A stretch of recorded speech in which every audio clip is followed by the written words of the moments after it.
right, hi everyone, welcome. Thank you so much for joining us for CURE-CMD's Careers in CMD Science webinar. My name is Kelly Berger, and I'm the Outreach and Engagement Coordinator for CURE-CMD. I'm also here with Avi Roberts and the rest of our outreach team, and we're very excited to be with you here today. It's such an interesting and inspiring topic that we wanted to highlight, so we're excited to get to do that today. So today's discussion, this webinar is focused on the many talented CMD affected individuals and the people affiliated with the disease and how they've established careers in CMD science. We'll learn about their research journey, how they got to where they are today, and any advice for others who might be interested in pursuing a career in the field.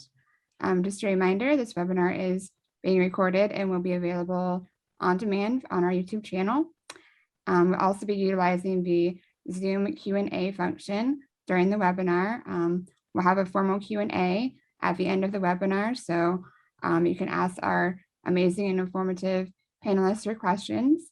You can either save them to the end or begin entering them now if you'd like at the bottom of your screen. And there's also the regular Zoom chat portal. You're welcome to chat there or have any tech questions or comments. We have staff monitoring that, so they're happy to answer any questions. All right, so let's jump into it. Let's meet our speakers for today. We are joined by an amazing group of people. We have Dr. JEANETTE ERDMANN, Matthew LEFKOWITZ, TRACY OGATA, Dr. VERONICA PINI, and Jaclyn Pristova. They're now going to introduce themselves. So panelists, please introduce yourselves and tell us about your current role in science, where you work or go to school right now, and how are you personally connected with the neuromuscular community. Jeanette, would you like to start us off? Yes, thank you for inviting me. And yeah, I'm from Germany, and I'm 56 years old. I studied biology, and then I did my PhD in human genetics. And my main research focus is actually cardiovascular genetics. But I diagnosed myself with a collagen 6 muscular dystrophy a few years ago. And since then, I started to work also in the field of collagen 6. So actually, I have a very small working group at my institute, and with 2 or 3, depends a bit, amazing PhD students who try to establish a therapy for collagen 6. But my main research field, actually, I'm more known in the research field for my studies explaining the genetics for heart attack, for instance. So this is something new I'm doing in the collagen 6 field. Matthew, would you like to go next? Yeah. Well, hello, my name is Matthew. I am a PhD student at George Mason University. I'm currently pursuing my PhD in molecular biology. I myself have a rare form of limb-girdle muscular dystrophy. And so it's always been a pretty big, I guess, drive and influence for what I want to do. Awesome. Veronica, would you like to go next? Yeah. Hi, I'm Veronica. I'm a postdoc in working with Professor Montoni in London. I'm originally from Italy, and I joined the London group when I was doing my master degree in biology as an Erasmus student. And then I stayed in the lab for the PhD, and then I continued for my postdoc. I started approaching the field of neuromuscular disorder with the work on my PhD, where I was working on Duchenne muscular dystrophy. And then for the postdoc, I'm working on 2 different projects. One of them is funded by CURE-CMD, and is actually focusing on Lambert muscular dystrophy, which is the form of muscular dystrophy that I have as well. And we are trying to identify some genes that are protective against the disease.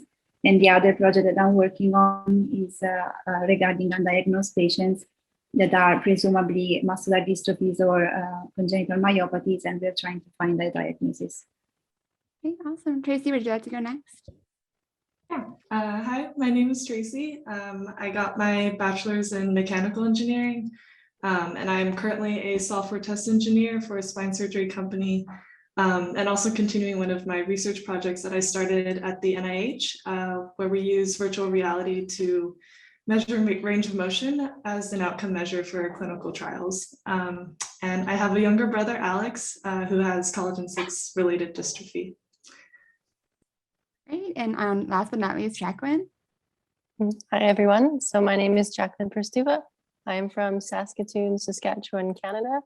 I have an undergraduate degree in Bachelor of Science. My major was animal science, but I also have a Master of Science, and both of those are from the University of Saskatchewan. I currently work as a senior research technician at the OPAL, which is the Omics and Precision Agriculture Laboratory at the Global Institute for Food Security. And I have a Selenon-related myopathy. Awesome. Well, lovely to meet all of you guys today. And thanks for joining us. We're going to go ahead and just dive right into it. We're going to start with the diagnosis impact on your education or career. So how would you say your personal connection with the neuromuscular condition influenced your educational focus or career choice? And does that connection continue to influence your work? So you jump in, and Heather wants to take that on first. Yeah, so maybe I can start. So I'm not quite sure if this is really related to my condition, but I had from very young specific interest in how human beings actually work, function. So actually I wanted to study medicine, but I realized that this is not an option because I could not work as a doctor or medical clinician. So I was too weak, and this was not an option. So then I thought about going into research, and yeah, so actually I'm not really sure if this has something to do with my condition, because I don't know. But now I'm focused on my research and on my collagen 6 research. So now this is actually very related to my condition. But 30 years ago, actually, before I made my decision to go for human genetics, I'm not really sure. But it would be interesting to hear about the others, if they think that it had really an influence on the decision. For me, kind of did. I always loved science and always wanted to be a scientist since when I was a little kid. Then, of course, I didn't know really the field. And then growing up and during my PhD, I also had the desire of understanding a little bit more about myself, what was happening in my body at the molecular level. And also maybe the fact that I also have a sister which is younger than me and she's also affected gave me also the willingness to discover a little bit further about the disease. And that's why I also kind of try to shape my field of interest into muscular dystrophies and eventually into LAMA2.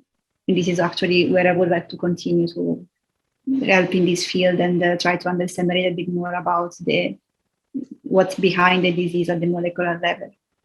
So I know for myself, I was diagnosed in my mid-20s, so I had already started my career in genetics and genomics.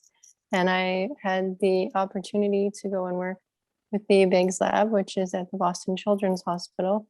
And they had a project focused on Selenon-related myopathies. So I really enjoyed getting to use my skill set, which I'd already started to develop and refine, to help the community and specifically understand more about me and others that are like me that are affected with the Selenon-related myopathies. Yeah, for me, it's definitely had a huge influence on my career choices. And I think even just like as my experience with Alex and Col6 has evolved, it's also changed my career focus over time. Because I know, like thinking back, I remember when he was first diagnosed, I would always say that I was going to find the cure for CMD, and I was just super focused on that. I would even like interned at a lab studying muscular dystrophy research, and I started college as a biology major. But after a few years in the program, I definitely learned a lot about myself, but at the same time, my kind of views on Alex's condition were also changing. Just because I think for a while I felt like it was a very black and white situation where like a cure therapeutic was like the best and only solution. And of course that is super important. But I realized that there are other ways that we can improve standard of living and create a more like inclusive world through engineering. So that's kind of why I switched into that, just kind of on the focus with biomedical devices, and have been working in the field ever since. So definitely my experience as Alex's sister has had a really strong influence on those choices. And I think in a way it's kind of given me a purpose in life. So it's been just really fun and rewarding to work on this kind of research for me. So I myself was diagnosed when I was 19 months old. So I've known pretty much my whole life that I've had muscular dystrophy. So that that personal connection started for me, you know, as long as I can remember. Really, it's always been a goal of mine to really just help those affected, you know, by, you know, all the different forms of muscular dystrophy. You know, going to doctors my whole life, and so because of my exact condition, it's really unknown. So my exact form is really only unique to me and my younger sister. We are the only two that have what I have. So, you know, going to doctors my whole life being told pretty much we're really not too sure about anything. We can sort of use what we know and try and apply it, but you know, we're just not really sure. So being told that for years and years sort of makes you want to answer those questions for yourself. And so ever since I can remember, I've had the goal to want to be able to answer or help solve those problems ever since I can remember. So basically it's been a lifelong goal to do that.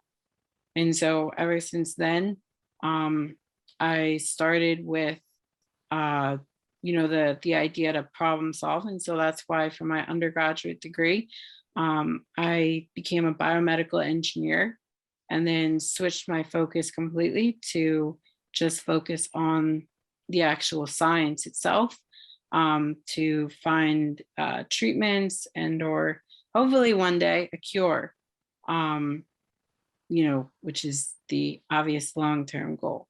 So. Great, well, thanks for sharing everyone's journey so far. And what challenges would you say you've experienced in maintaining the demands of either scholastic or your professional schedule as an affected individual in the past or now? I would say that there are always challenges. I would say that they sort of evolve as you grow. The different challenges scholastically, whether that be, you know, the world of accommodations, you know, making sure that you receive, you know, enough time to take exams, or you have in laboratories, you have, you know, maybe an assistant that can help you, you know, be your hands for you. And so I don't really look at it as much as, you know, a challenge. I more of just look at it as I don't even want to say the word is an obstacle either. It's more of just, I look at it like just something that I guess has to be taken care of. Like I sort of look at it as just being natural for me. So I don't like to focus and look at things as if they're difficult or I have to run over more hurdles or anything of that nature. I just try to look at it really as just a way to say, okay, this is what so I start more of like at the end and then move backwards. So I say, okay, to get here, well, how do I get there? And so from there, I'll really just take it head on and just go for it. And so obviously, thoughtfully, always make sure that, there's planning and everything. But yeah, no, the in quotes challenges are always there, but it's getting over those challenges that truly makes really everything worthwhile. So I always just say, bring them on. Awesome attitude. Jaclyn, would you like to add on to that? Yeah, so for me, some of the challenges has just been, as I'm aging, I'm noticing the symptoms, or maybe more of them are happening, a little bit more muscle weakness. So having to, make the decision with like recent events and the pandemic, I wanted to be closer to my support system. So like moving from Boston back to my hometown, but still very much in the field of genetics and genomics, which is what I really like doing. So yes, that's definitely, balancing, what you love versus like, having the support to also help you as maybe the symptoms progress. Veronica, would you like to add on? What challenges have you faced? Yeah, the same goes for me. For example, at the beginning, I had to find a way to adjust myself in the lab, just to find a way to perform out individually the fine movements that I needed to pipette the reagents. So I guess I had to find my own way to do the experiments in the lab without being too slow, because at the beginning I was way slower compared to my colleagues. And then this might reflect to the fact that we will struggle more to have data in a short time. So I had to find a way to adjust myself into the lab. But then, of course, there's always nice people around and nice colleagues that can help you where you need. And I guess that's always a matter of being honest with yourself and asking for help when you need it. In the first years, my condition was relatively stable, so until the age of 35. So after my PhD, there was not too much I need to adapt to. But now the last 5 years, actually, my condition is really getting worse. So actually, it's a bit frightening. So now I have some challenges I need to, or some hurdles I need to overcome, because I now need to, adapt somehow my working hours in the institute, and due to the pandemic, I'm almost only in home office, but I need to go back to also to my institutes at some time, but maybe it's not even possible because I'm not so much more ambulate, and so I'm losing the ability to walk quite fast. So this is at the moment I'm a little bit in difficult situation because of this. It feels for me really a very fast progression. Okay. And adding on to that, how would everyone say that they're balanced with school or work obligations, as well as staying healthy? How does that go to maintain your condition and doctor visits and all of those things? How does that? I guess the main thing that I do is that it's useful for me as physical therapy is movement. So I guess working in a lab where I have to keep moving to do my experiments is already a kind of training, so it helps a lot. And also I found an accommodation which is not too far from the place where I work, so I can walk there, and I use my manual wheelchair as a trolley or something that I can hold on to, and I can manage to work from my home place up to the lab. And that's the kind of physical exercise I do every day. And apart from that, I try to reduce my working hours so that I can have a few hours of rest as well. And I can spend time to dedicate also to mental health, like cultivate my hobbies and not only think about work 24 hours a day. Definitely. And Jaclyn, what would you say? So I definitely have been trying to get back into horseback riding. So I've been riding, since I was 12, and then just as the symptoms progress, of course, I'm not riding at the same level, but even most recently in Boston, I was still riding twice a week just because I found that that was really good for me, just doing, you know, an exercise, like there's muscle memory. So I really enjoyed that. Coming back to Saskatoon, I have done a little bit of it. It's a little bit harder here with the colder weather, but I'm hoping to get back into it. Great. And Matthew, what would you say you do as far as trying to maintain your health while keeping up with work and school? I would say it just comes down to really, for me at least, it just comes down to, I guess, organizing everything into like priorities. So obviously, you know, personal health comes first, and then, you know, your work, school, obligations, everything else sort of comes like second. So obviously there's a fine line where it's like you don't want to, you know, not take care of yourself, and then, you know, because you're just, you know, so wanting to, you know, help or, you know, complete your job. But I would say really it's just a balance of really just saying, okay, like in a day, what do I need to do for myself? And then, okay, now I can work around sort of like everything else that comes after. So sort of balancing everything off of, I guess, day to day, because obviously, you know, some days are better than other days. So there's only so much scheduling and planning that one can do before, I guess, it's just more up to, I guess, how that day will progress. So you really just sort of you have to trust yourself and know yourself first. I would say really to make sure that one doesn't become too obsessive than the other. So, you know, then you create the balance, and then everything just sort of will work itself out from there, I think. May I comment here? So actually, I would agree. And actually, what I never did, I did never extensive physical therapy or something like this, because actually my life was relatively active. So walking to the institute and back, and I was a lot of traveling. So I always thought that this is my physical therapy, because this is,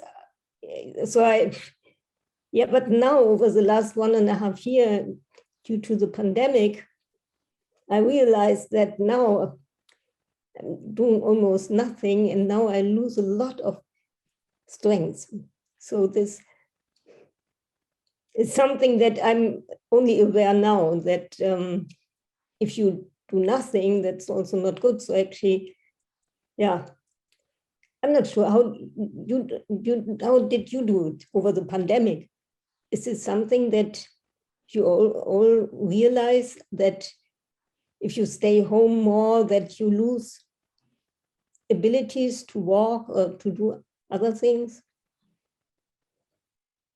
I would say for, I guess how I always think of it is I just try to just adapt. I guess I know that's obviously that's the objective, but it's much easier to say that than to do that. But I always say it's just you just try the best that you can, really. That's all you can expect of yourself. So I mean, really, it's just like being at home. Then it's kind of like, well, if you can, you know, I guess walk in your case until you start to feel you get tired, whether it be just simple, you know, walking around your house, or like very confined spaces, you know, so it's, you know, to keep yourself safe obviously as well. But I would say really it's sort of trying to, I guess, enact what you did before, just in a different environment. So, you know, it's just, that's how I would say it. Definitely. Yeah, all good points for sure. And Tracy, what would you say as far as your experience with your relationship with your brother? Have you had opportunities for a deeper connection with your interest in science?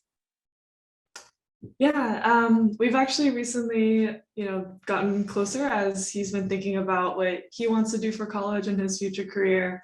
And it has aligned pretty well since he's interested in computer science. So he's kind of been helping me with my VR research project for Call 6. Not only doing like the technical stuff with restructuring the code, but also kind of giving some of the design input to better accommodate for patient needs.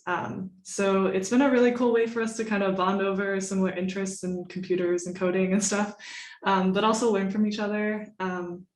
So I'm not entirely sure if I've had an influence on his career interests, but hopefully I have, and hopefully it's positive. But yeah, so it's been a lot of fun working with him and just being able to bond over that and learn about each other that way.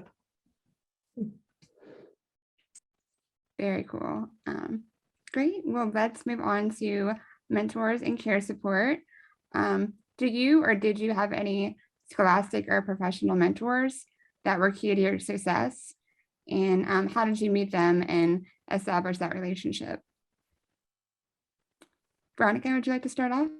Yeah, me, I met one of my supervisors who was also working in Francesco Mintoni's group when I first moved to London for my Erasmus, and it was actually the very first experience I had in a lab.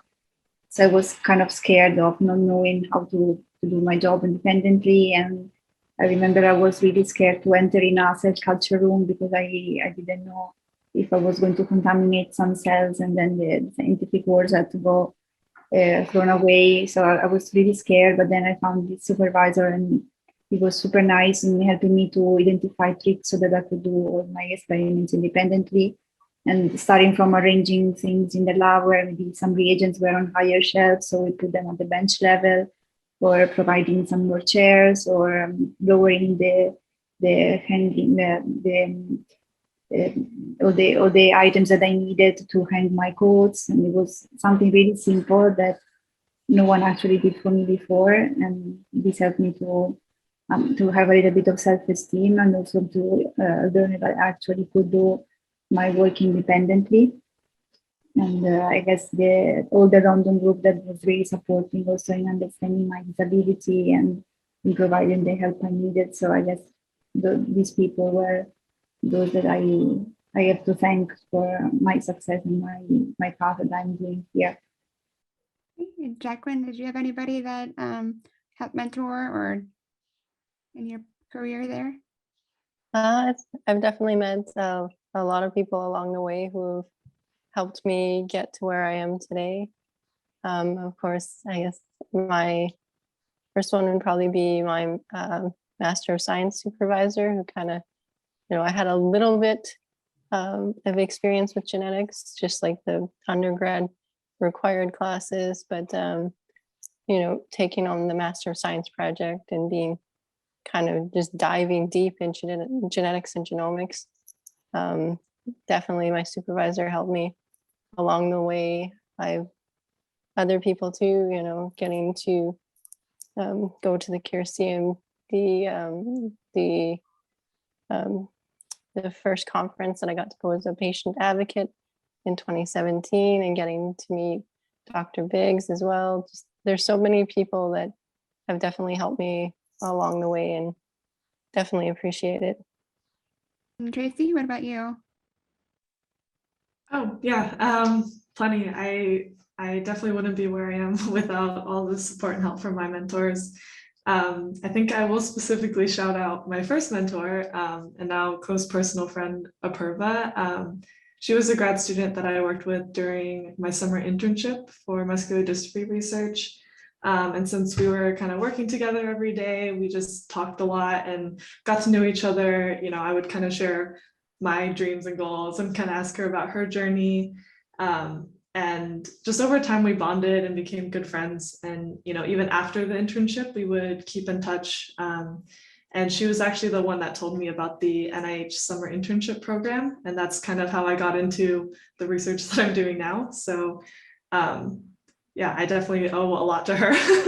But I think just asking questions about people and yeah, just being able to kind of make those connections by the people you work with has definitely helped me a lot in my career so far. So yeah. And Jeanette, hey, what did you say? Yeah, I had some mentors, males and females, over my career, but none of them were really disease related or something. So I only connected to the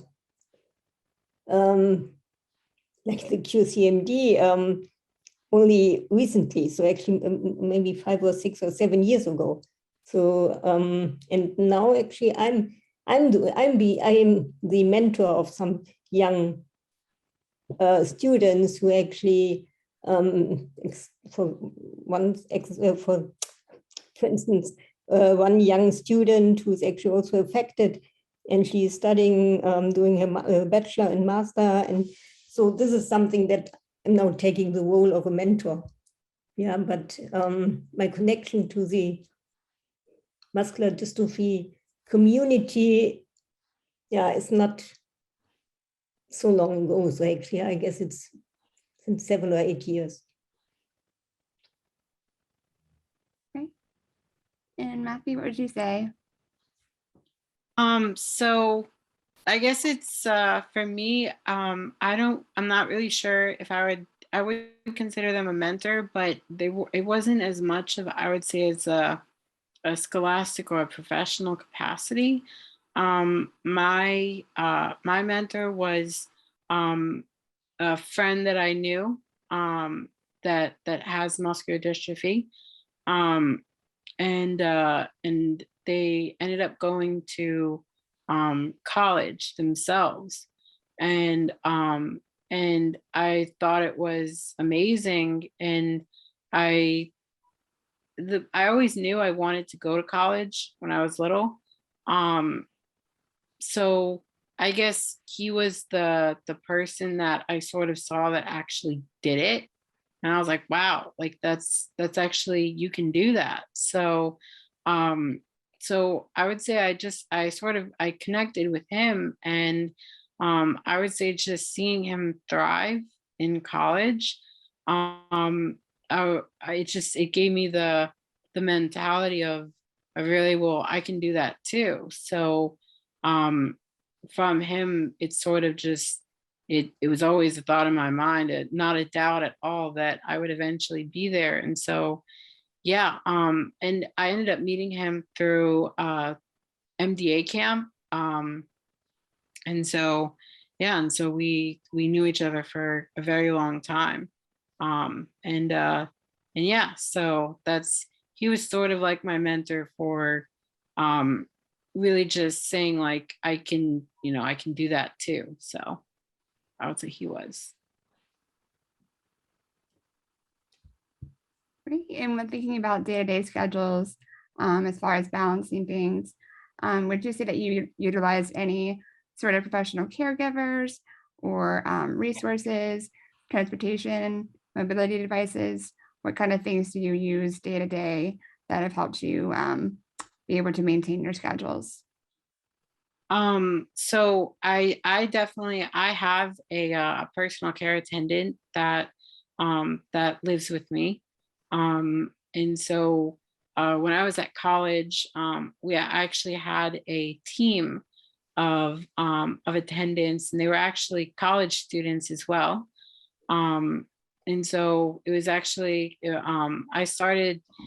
I learned that from the individual I was just talking about. And so, because he did that, and I thought it was brilliant. And so in order for that to happen, I sent out advertisements and that sort to I guess health related careers. So such as people that want to go into nursing or that want to be doctors. And so I basically, people reached out that were interested, and so they helped me day to day complete daily activities. And so I do have a wheelchair minivan.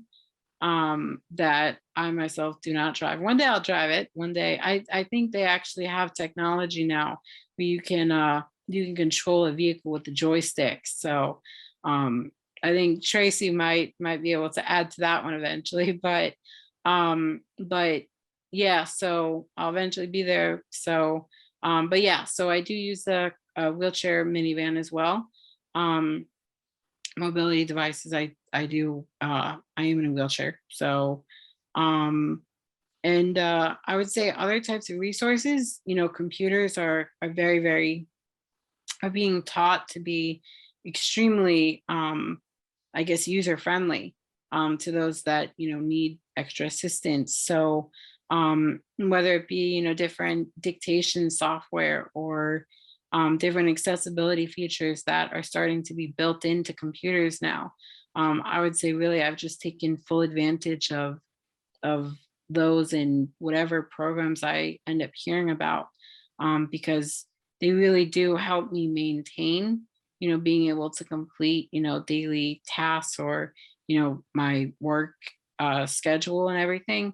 I would say those definitely help. So I would say really just try to see what resources are out there that you can use, because they've definitely helped me heavily maintain my busy schedule. So. And Jaclyn, what would you say that you use? So I do use a walking stick when I take my dog out for walking. So that's definitely a mobility aid that I've been relying more heavily on recently. I've also recently acquired a mobility scooter, which I really like for doing distance things. So my dog absolutely loves it, because now I can once again, we can go for an actual long walk to the park, and I don't have to worry about falling or anything. And then when he gets tired, he just sits on my lap and we ride back home. So I definitely have been enjoying that. Other things that have just helped me in day-to-day activities is I bought one of those sticks that's like a little grabby stick, very useful for getting stuff off the floor. I also did teach my dog how to pick stuff up from the floor before getting the grabby stick, and I still tend to get him to help me with that stuff because he thinks it's like so much fun, right? It's a game to him. So he'll help me if I like drop tea towels or socks. He can even get my cell phone.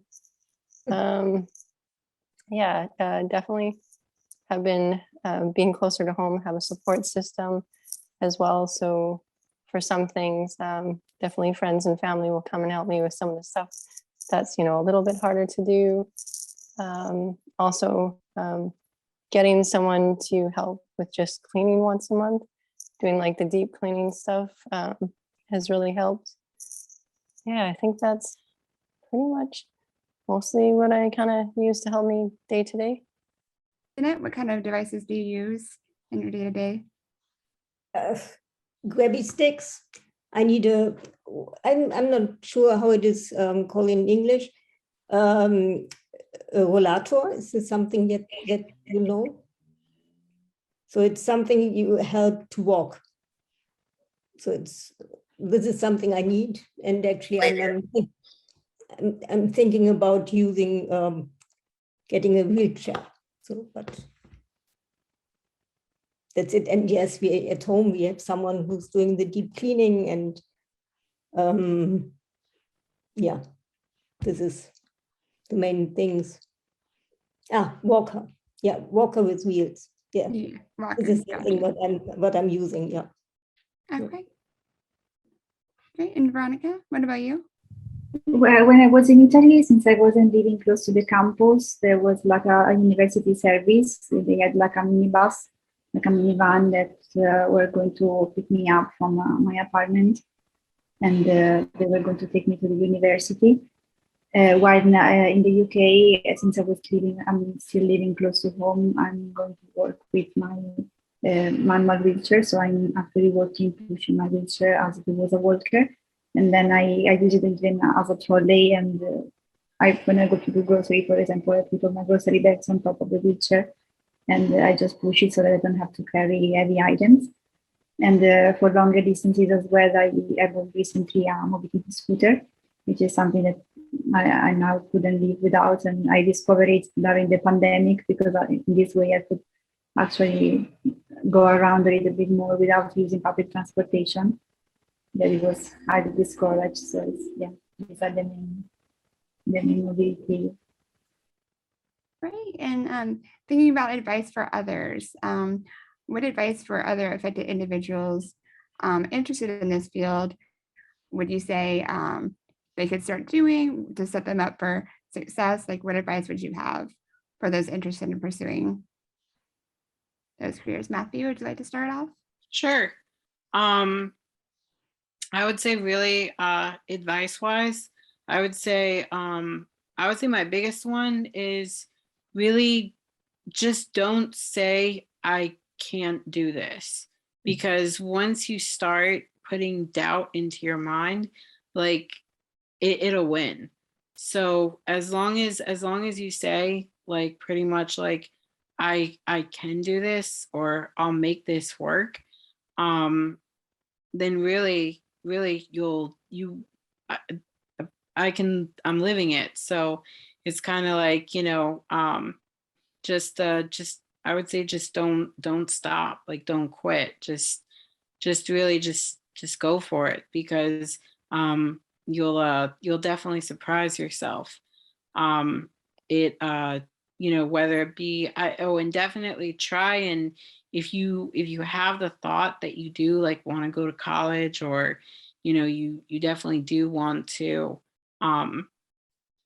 follow a post-secondary career, or whatever it is, I would try to start planning a little early.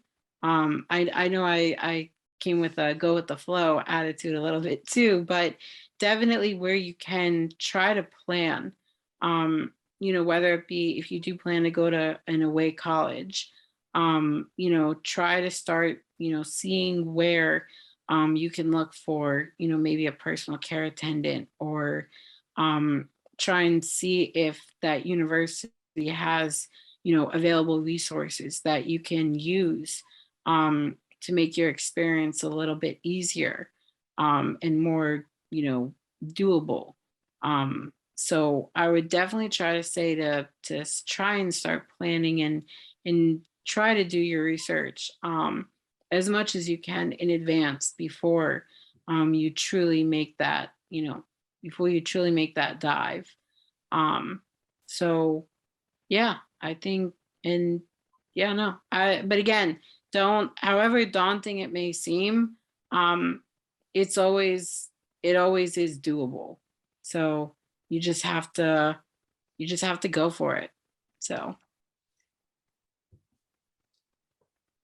And Tracy, I'm sure you've been an awesome coaching your brother as well. What advice do you have? Yeah, so I think, let's see, first I would definitely, we talked about mentors earlier, definitely take advantage of mentorships, especially in academia. So if you can like join a lab that you're interested in and get to know the people there, and they can always help you out and give you, more specific advice and such. Also, just to not be afraid to ask lots of questions and to challenge the way things are currently. So if you see like any inefficiencies or think of a way to make something better, definitely voice that and, maybe even do something about it. And then this might be a little bit more specific to engineering, but also not to hesitate to get your feet wet and just like to try something out. I think these days especially, there's lots of videos and tutorials on YouTube.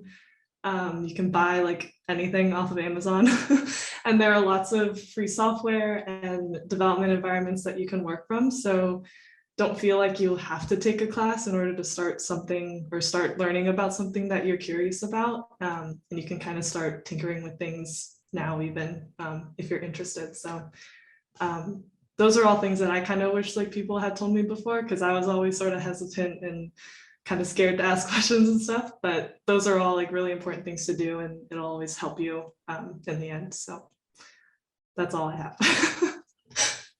Yeah, all great tips for sure. And Jaclyn, do you have any advice? So I would just say, like, find your passion and follow it, whatever it is. You know, you may have to have some creative ways of coming up with how to solve problems. That's okay. Also, you know, like the diagnosis, it's a part of you, but it's not all of you. So like, even with my diagnosis, you know, I've lived in Ontario, I've lived in Boston, you know, I've gone further and farther than I thought that I would have. So definitely just find your passion and follow it. Jeanette, what advice do you have? I think I would just second those who spoke before me. I would also say, don't put your diagnosis first. So this is second. So put first your dreams and what you really want to do, find your passion, and diagnosis is second. So this is, I think, important. And this is maybe also important to explain parents, yeah, who maybe have an affected child. So yeah, don't put the disease first. So let the child try what he or she wants to do and find the passion. So I think this is so important. I couldn't agree more with that, by the way. That's yeah. Yeah. Yes, very well said. Veronica, do you have anything else to add? Yeah, I would say once you identify your passion, and you also have to know that there are different ways you can contribute to the field of your interest. So don't do necessarily something that will drain your energy or that will tire you too much, so that then you don't have time or energy to dedicate yourself to all the other activities that you can do outside your job. So just try to be more open in thinking of, okay, what do I want to do? Once you identify what you want to do, just be open to all the kind of possibilities that you have to reach your goal, because there's always more than one chance to reach your goal, and you don't have necessarily to go through a straight path, but you can find multiple ways. Yeah. Definitely. Yeah, and how would you say that your career has changed your perspective on possible future treatments for your condition? For me, that being involved directly in the field of muscular dystrophy, it does need to be a little bit more realistic on what the timeline is in order for a therapeutic approach to be delivered, and also to understand a little bit more about my condition and also other type of conditions. So definitely it was an improvement for that personally, in order to be a little bit more confident in regards to what I'm doing and what I'm studying. So definitely I have to say that all the path that I decided to take on was definitely a benefit for my condition. Yeah. So maybe I can comment here. So actually, I think the times are so important and so exciting right now, because all the knowledge from genetics and what we actually can do regarding therapies, it's such an exciting time. And I guess in 5 or 10 years from now, we will have a totally different field when it comes to therapy. I think this will now change relatively quick for some conditions, not for all, unfortunately. So maybe the rare diseases will not be the first. But I think this is something that is really exciting in the moment. And I'm quite optimistic, not that I will heal myself, but for the young next generation of affected, I think this will change over the next years. Jaclyn, how has your perspective changed at all? It's definitely being in the field of genetics. I even look just like how quickly things are changing. Basic, like second to what Jeanette and Veronica said, like just like things are changing so fast. I look at the technologies that I used for like completing my master's, and they're like that was only 10 years ago, and that's almost like ancient now. So I just think as time progresses, yeah, like in the next 10 or 15 years, I think is just gonna like, you're gonna look back and say like, whoa, like we've come so far. So I kind of think like we're right kind of on the edge, and it's just going to kind of like, things are going to speed up. So, and definitely being a part of the field and just being able to understand it. Matthew, do you want to add on to that at all, or? I would just really second what everyone has already said. They're all accurate, so they're all right. So yeah, no, really, it's the scientific and medical field is exploding with just so much knowledge, and it's really a privilege to just be a part of it. And so it's, I mean, you're creating the future, literally. So it's very humbling, but I don't have much to build off of, because I feel like everyone has pretty much said what I would say. But yeah, no, it's definitely a crazy time, and it's changing so rapidly. So there are going to be great things ahead. Yeah, definitely. And Tracy, do you have anything to add to that, or? Yeah, no, I totally agree with everyone. Yeah, Okay. from like gene therapies to robotic surgeries, there's like tons of exciting things in the works. So I'm really excited for all that. And I think everything will just continue to progress. And like everyone already said, just like seeing what we'll be able to use to improve care, treatment, and quality of life is really cool. So yeah, just working in this field has really opened my eyes to all those different possibilities. Great. Yeah, definitely optimistic for all of that. Does anybody have anything else they want to add? And we'll move on to the audience Q&A. So everybody put your questions in the Q&A chat. If you have any for our speakers, we'll address those now. Give it a minute or two so you guys can type in the chat portal there. I can answer that one, the first question that came up. My colleagues are really helpful with, you know, any tasks that I have a little bit of difficulty with. They're more than willing to, you know, give a hand and make things a little bit easier. It's awesome. It's great teamwork. Anybody else want to weigh in on their favorite part of the job? What do they like most? I like the part of the bench. So when I'm actually doing the experiments and the interpretation of the results, because it's something that when you start doing something, you never know what the outcome is. It might be something that aligns with your hypothesis. It might be something else. So you kind of have to review everything, review your hypothesis, and maybe start all over. But I think this is also exciting because there's always you have to try to think of what can be the next step that I could do to try to either validate my hypothesis or to try to understand what went wrong, or try to understand what is actually the main molecular mechanism behind this result. So yes, that part, the critical thinking, is one of my favorite ones. We have another question here. How do your colleagues react to your condition? And are they helpful and understanding? Yes, so in my case, I had never any problem regarding this. So actually all my colleagues over the last 25, almost 30 years, they were nice, helpful. So I had never a problem in this respect. Yeah, I can say the same. Sometimes maybe they don't offer help because they think that I might do it alone, or they don't want to offend me in a way, but they've been always super helpful and understanding when I was the one asking for help. All right, and back to our other question too about your favorite parts. Does anybody else want to weigh in on that? Matthew, what's your favorite part? I would say really it's just, I guess I would say it's just meeting new people that may or may not like already have some knowledge of whether, you know, specifically muscular dystrophy or just a physical disability in general.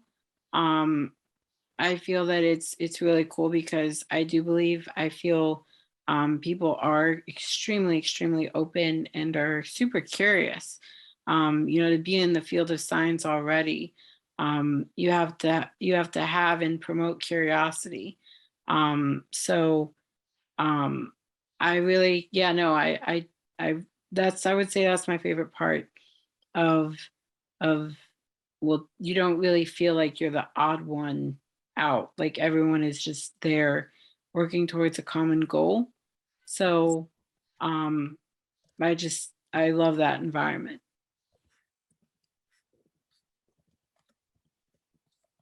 Tracy, what would you say is your favorite?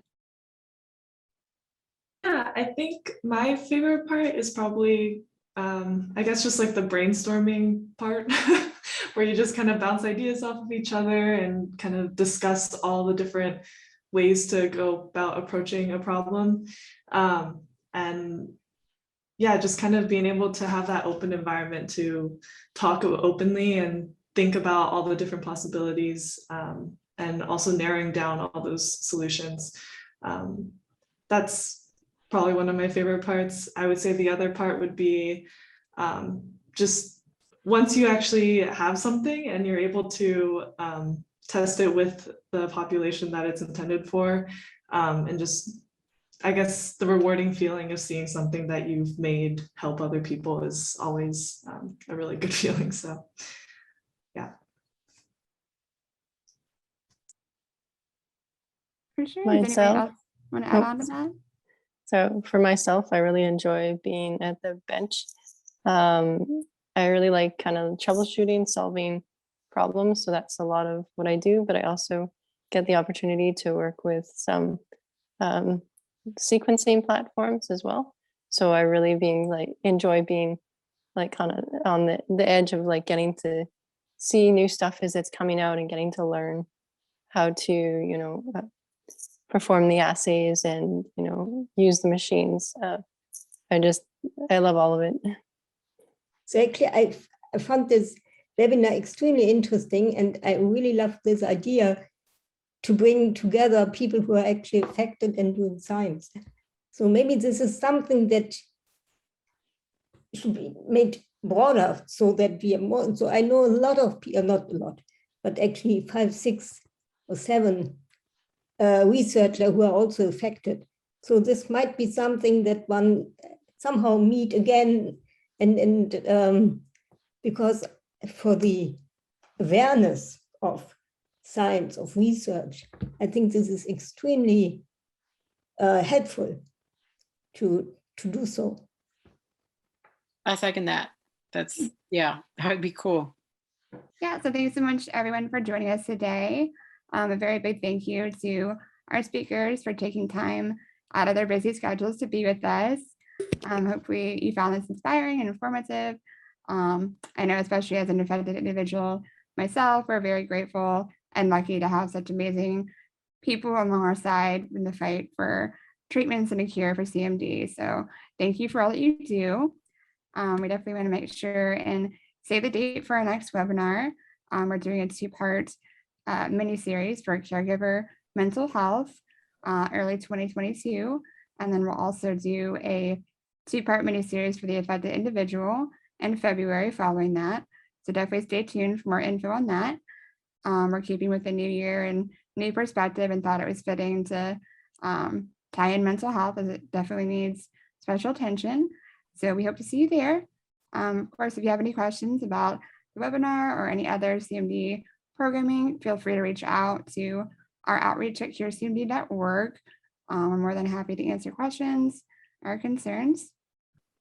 We definitely want to keep the conversation going.